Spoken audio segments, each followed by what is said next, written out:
بسم اللہ الرحمن الرحیم۔ الحمدللہ، آج ہماری تلاوت کا آغاز 15 پارے سے سورہ اسراء۔ اللہ کے نبی صلی اللہ علیہ وسلم کو جو اللہ نے ایک غیر معمولی اعزاز بخشا، جو انسانوں میں سے کسی کو نہیں ملا،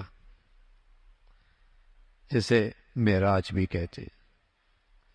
اسراء رات کے حصے میں آپ مسجد حرام سے مسجد اقصی تشریف لے گئے، پھر وہاں سے آپ کو اوپر معراج کرایا گیا، آسمانوں پہ تشریف لے گئے، رات کے حصے میں واپس بھی آ گئے۔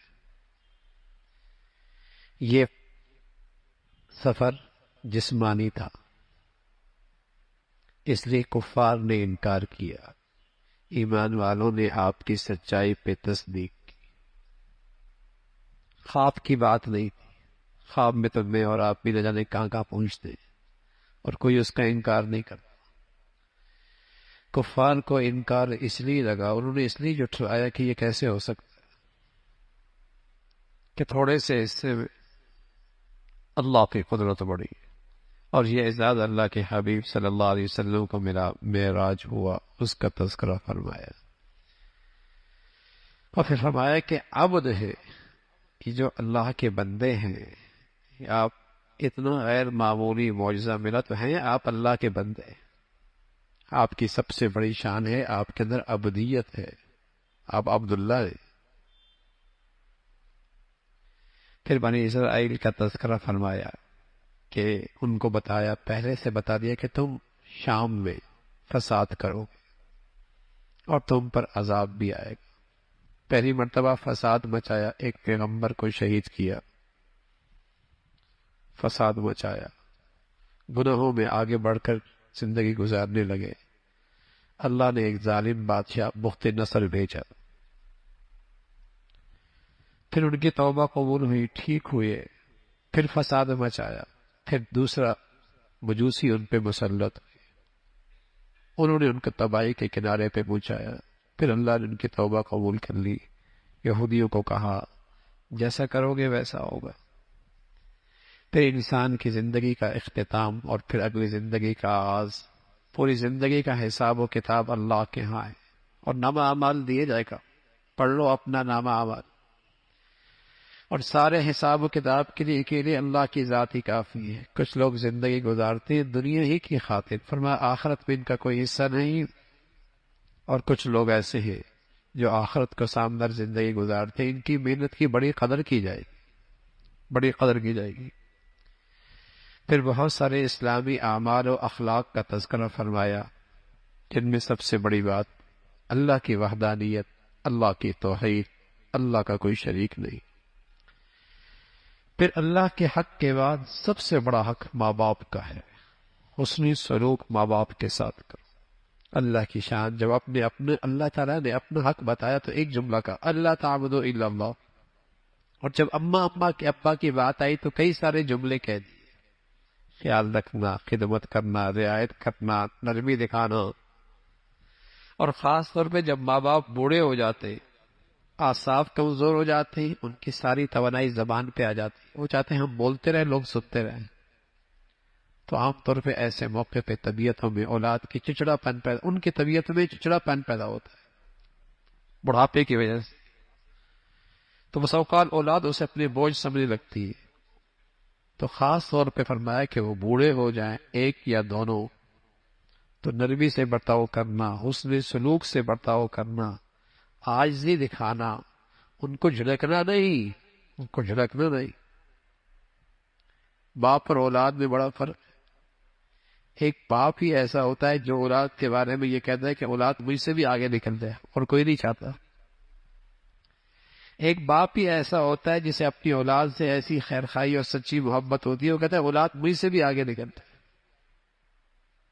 لیکن جوانی، گرم خون، جیب میں کچھ پیسہ، تو بسا اوقات آدمی بھول جاتا ہے اپنا بچپنا، کہ اس کمزوری اور اس تکلیف میں ماں باپ نے اس کے لیے کتنی تکلیف اور مشقتیں اور راتیں کاٹی، دن گزارے، اس کی بے آرامی ماں باپ کی بے آرامی بن جاتی تھی، اس کی تکلیف ماں باپ کی تکلیف ہو جاتی تھی، اس کا دکھ ماں باپ کا دکھ بن جایا کرتا تھا۔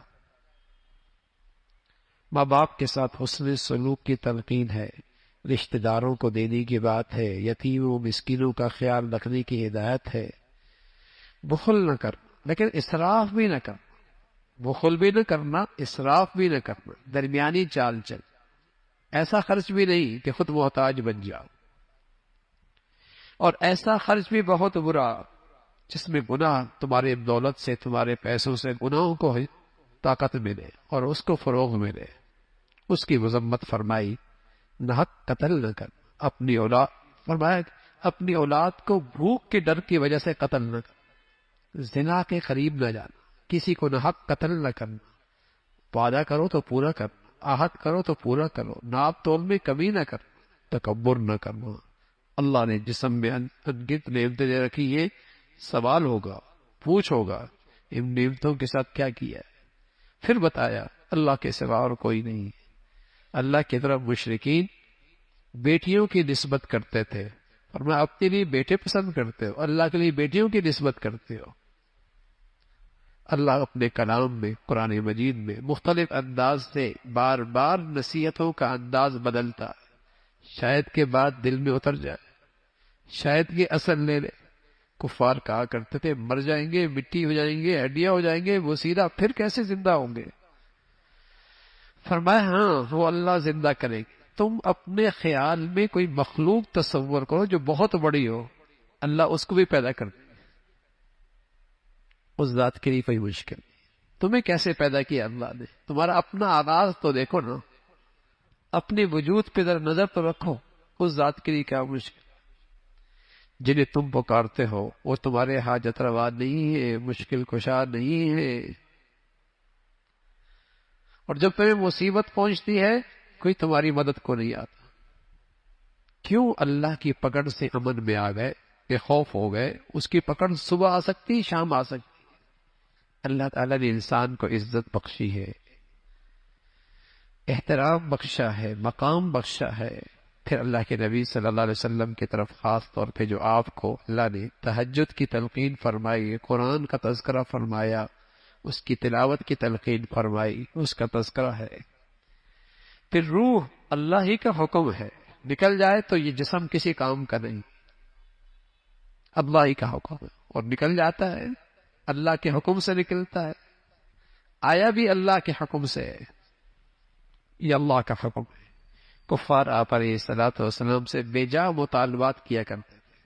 آپ کی نبوت پہ ایمان تب لائیں گے جب آپ کوئی نہریں جاری کرتے ہیں، کوئی باغات آپ کے پاس ہونی چاہیے، کوئی فرشتے آپ کے ساتھ ہونے چاہیے، کوئی خط ایسا لکھ کے بھیجے جس کو ہم بھی پڑھ سکیں۔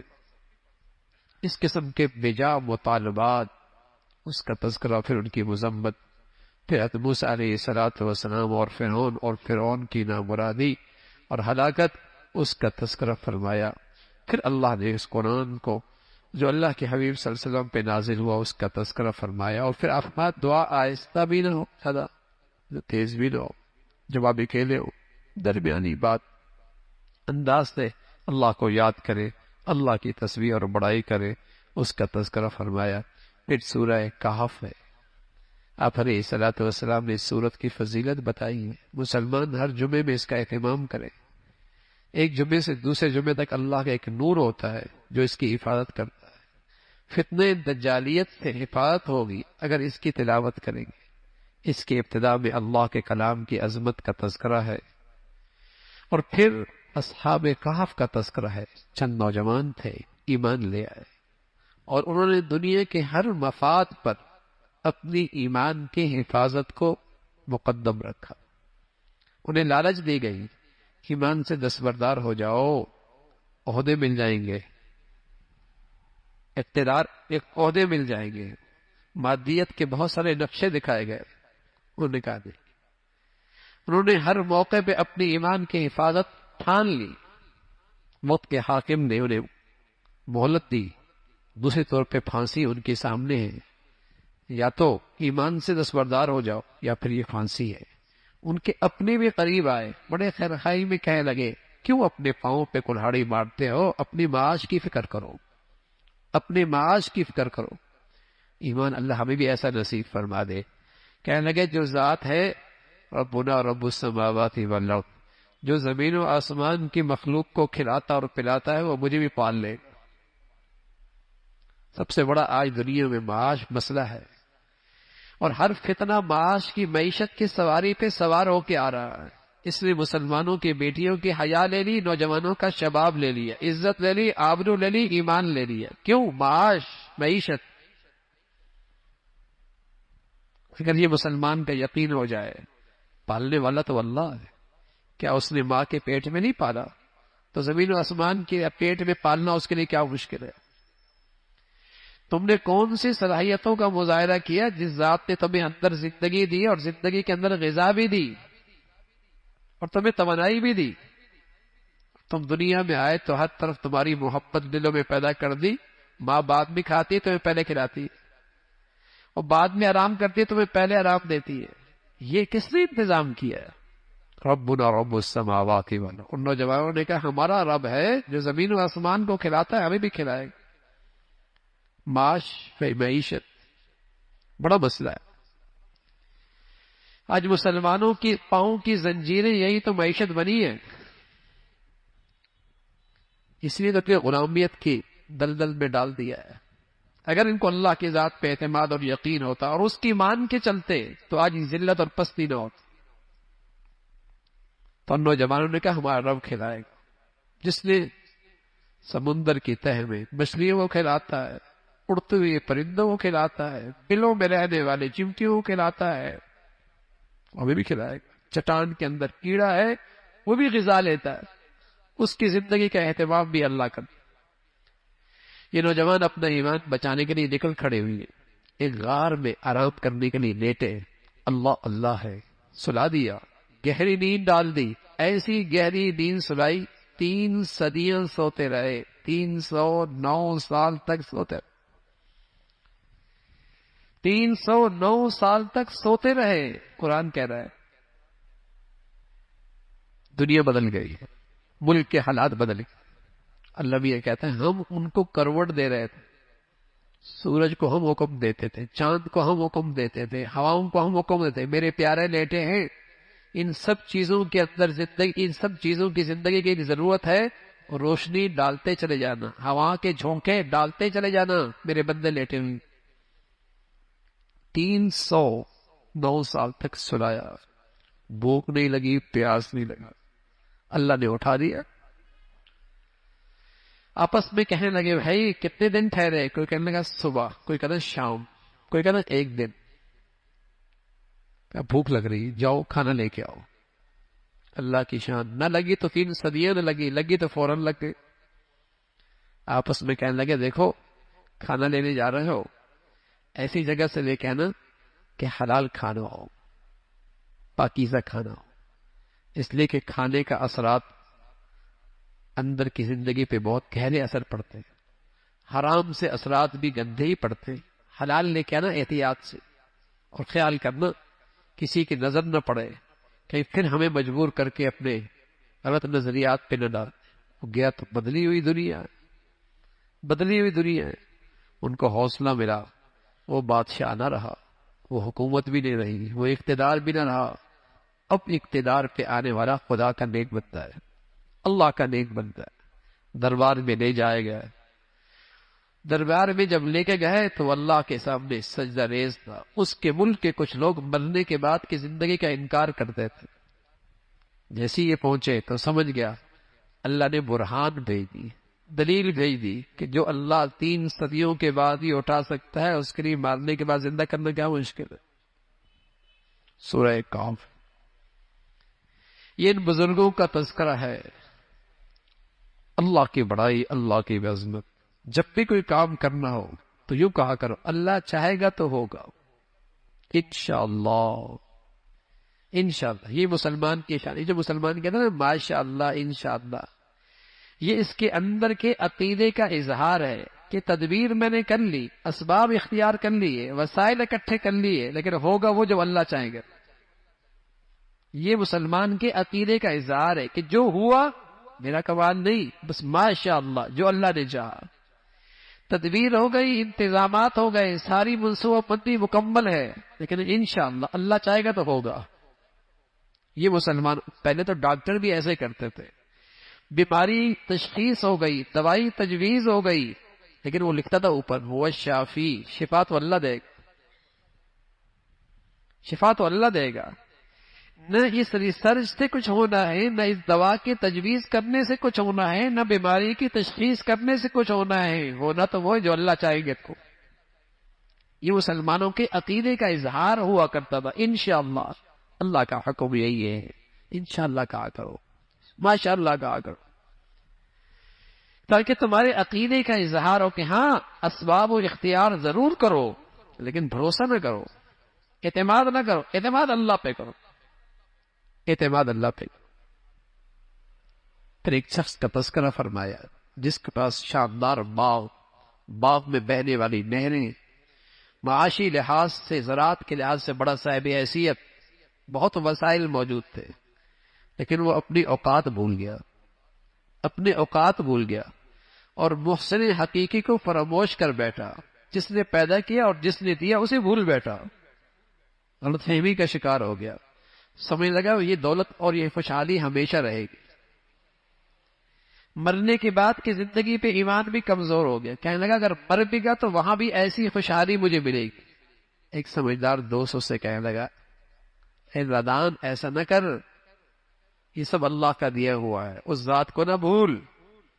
سمجھ بھی نہیں آئی، قسم بس اوقات اللہ کی طرف سے تھپڑ جلدی بھی لگتا ہے۔ آفت آئی اس کے کھیت پہ اور اس کے باغ پہ، ملیا میٹ ہو گیا، کچھ بھی نہیں بچا، کچھ بھی نہیں بچا، ہاتھ ملتا رہ گیا۔ بس اوقات اللہ کی طرف سے جلدی بھی تنبیہ ہوتی ہے، منظر دکھاتے یہاں تھا، پٹک دی زمین، ساری کائنات ہی بدل گئی اس کی زندگی کی، دیر نہیں لگتی بھائی، بس اس کی نظر رحمت رہے، نظر رحمت رہے، ذرا سی نظر ہٹی دنیا تماشا دیکھے گی۔ قرآن کہانی نہیں بیان کرتا، سبق دیتا ہے، رہنمائی کرتا ہے، اور پھر آخرت کا تذکرہ فرمایا۔ انسان کی زندگی کی مثال تو ایسی ہے، بارش ہوتی ہے زمین پہ سبزہ ہوتا ہے، سبزہ ہونے کے بعد زمین پہ کھیت خوبصورت ہو جاتے ہیں، لیکن پھر پک جاتی ہے، پھر کٹائی ہوتی ہے، اور ایک وقت ہوتا ہے نام و نشان کھیتی کی مٹ جاتی ہے۔ کیا بویا تھا، کیا پکا تھا، کون سی کھیتی تیار ہوئی تھی۔ انسان بھی پیدا ہوا، جوان ہوا، تذکرے ہوئے، شہرت ہوئی، نام ہوا، ایک دن جائے گا، سب ختم، کوئی نہیں پوچھے گا۔ پھر یہ انسان کی زندگی کی حقیقت۔ پھر اللہ رب العزت نے تذکرہ فرمایا، اللہ رب العزت اپنی قدرت کی نشانیاں پیش کرتا ہے، بار بار ذکر فرماتا۔ پھر حضرت موسیٰ علیہ السلام کا خاص تذکرہ، جب انہیں پتہ لگا کہ سمندر کے کنارے ایک بزرگ ہیں، اللہ کے خاص بندے ہیں، حضرت خضر ہیں، جن کے پاس وہ علم بھی ہے جو موسیٰ علیہ السلام کے پاس بھی نہیں، تو تلاش کرنے نکلے، سمندر کے کنارے پہنچے، ملاقات ہو گئی اس اللہ والے سے، اس بزرگ سے، خضر سے، درخواست کی کہ میں کچھ دن آپ کے ساتھ رہنا چاہتا ہوں، مجھے اپنے ساتھ رہنے کی اجازت دے دیں۔ حضرت خضر علیہ السلام نے قبول فرمائی، لیکن شرائط لگائے ہیں، ٹھیک ہے بھائی، جو دیکھنا سوال نہ کرنا، جو بھی دیکھنا سوال نہ کرنا، خاموش ہونا۔ حضرت خضر علیہ السلام نے یہ بات کہی تو حضرت موسیٰ علیہ السلام نے قبول کر لی۔ وہ جانتے تھے اللہ کا نیک بندہ کوئی غلط تو کرے گا نہیں، تو قبول کر لی، ٹھیک ہے ساتھ رکھیے، اپنے ساتھ رہنے دیجیے، سوال نہیں کروں۔ اللہ کی شان، کشتی پہ سوار ہوئی ہے، اور کشتی والوں نے کرایہ بھی کوئی نہیں لیا، لیکن حضرت خضر نے اس کشتی کا ایک تختہ نکال دیا، اور موسیٰ علیہ السلام سے خاموشی کہاں برداشت ہو، اس نے احسان کیا اور ہم نے نقصان کر لیا، اس نے کرایہ بھی نہیں دیا، احسان کیا اور ہم نے نقصان کر دیا۔ بول پڑے یہ کیا کیا ہے، کہا نہیں تھا نہیں بولنا، کہا معاف کر دو، اب نہیں کروں۔ آگے گئے، اللہ کی شان، ایک بچہ کھیل رہا تھا، اس کی گردن اس کے جسم سے جدا کر، موسیٰ علیہ السلام کے بعد جو شریعت کا علم تھا اس کے مطابق تو یہ سمجھ میں نہیں آیا، فوراً سوال کر لیا یہ کیا کیا آپ نے؟ بے قصور بچے کی جان لے دی، اس نہتے بچے کی جان لے دی۔ کہا نہیں تھا کہ آخری موقع ہے، ایک مہلت اور دے دے۔ اللہ کی شان، ایک دیوار کے پاس پہنچے، ایک بستی میں پہنچے، کھانا نہیں پیش کیا، بڑے بے مروت تھے، اس سے واپس نکلنے لگے تو حضرت موسیٰ علیہ الصلوۃ والسلام سے خضر نے فرمایا دیوار گر رہی ہے، اسے کھڑا کرنا ہے۔ مزدوری کرتے ہیں، پتھر اٹھاتے ہیں، اس دیوار کو ٹھیک کرتے ہیں۔ حضرت موسیٰ علیہ الصلوۃ والسلام پھر بول پڑے، یہ کیا اتنے بے مروت، اور پھر ان کے ساتھ احسان۔ فرمایا ھذا فراق بینی و بینک، اب تمہارا ہمارا جدائی۔ لیکن جانے سے پہلے آپ کو یہ بھی بتا دوں کہ ان تینوں کی وجوہات کیا تھی۔ جہاں تک وہ کشتی کا معاملہ تھا، حضرت خضر کے پاس وہ علم تھا جو فرشتوں کے پاس تھا، تکوینی علم تھا، تکوینی علم تھا۔ اور موسیٰ علیہ الصلوۃ والسلام کے پاس شریعت کا علم تھا، ان کے پاس تکوینی علم تھا فرشتوں کا۔ وہ جو پہلا مسئلہ ہے کشتی کا، اس نے ہم ساتھ احسان کیا تھا، ہم نے بھی احسان کیا، اس لیے کہ آگے ایک ظالم بادشاہ تھا جو کشتی بے عیب ہوتی تھی وہ چھین لیا کرتا تھا، اس کو عیب دار کر دیا تاکہ اس کی مزدوری چلتی رہے، تاکہ اس کی مزدوری چلتی رہے۔ وہ بچہ وہ ماں باپ کے لیے فتنہ بننے والا تھا اور ان کے ایمان کے لیے خطرہ بننے والا تھا۔ اللہ کی چاہت ہوئی اللہ اس ماں باپ کو نیک اور صالح اولاد اس کے بدلے میں دیتے، اس لیے اللہ نے یہ فیصلہ کروایا۔ جہاں تک تیسری بات ہے دیوار کھڑی کر دی، اس دیوار کے نیچے یتیم بچوں کا خزانہ تھا، گر جاتی لوگ مال لوٹ لیتے، جوان ہو گئے اپنی مال کی حفاظت کر لیں گے، اللہ کی طرف سے حکم آیا ان کی حفاظت کر لو۔ ان بچوں کے کیا خوبی ہے؟ یتیم تو دنیا میں اور بھی بہت رہتے۔ جواب دیا کان ابوہما صالحا، ان کے ماں باپ بڑے نیک تھے، ان کے ماں باپ نیک تھے۔ تو یہ واقعہ، یہ 3 واقعے ہیں، لیکن بہت کچھ آپ کو سمجھ میں سبق ملا ہم سب کے لیے کہ بس اوقات ظاہر کچھ اور ہوتا ہے لیکن اس کے پیچھے اللہ کی حکمت مصلحتیں کچھ اور ہوتی۔ ظاہر ہم کچھ اور دیکھتے ہیں لیکن اس کے پیچھے جو اللہ کا نظام چل رہا ہوتا ہے اس میں بڑی حکمتیں اور مصلحتیں ہوتی ہیں۔ اور ساتھ یہ بھی بتا دیا کہ اگر ماں باپ نیک ہو تو اللہ ان کی اولاد کے رزق کا انتظام ماں باپ کی نیکی کی برکت سے ان کے مرنے کے بعد بھی اس کا انتظام کر لیتے ہیں۔ ماں باپ کی نیکی کا اثر اولاد تک جاتا ہے۔ نیک تھے نا، اللہ نے نبیوں کے ذریعے ان بچوں کی خدمت کروائی، اس کے اثرات اللہ ان کے رزق کا انتظام فرماتے ہیں۔ اللہ رب العزت عمل کی توفیق نصیب فرمائے۔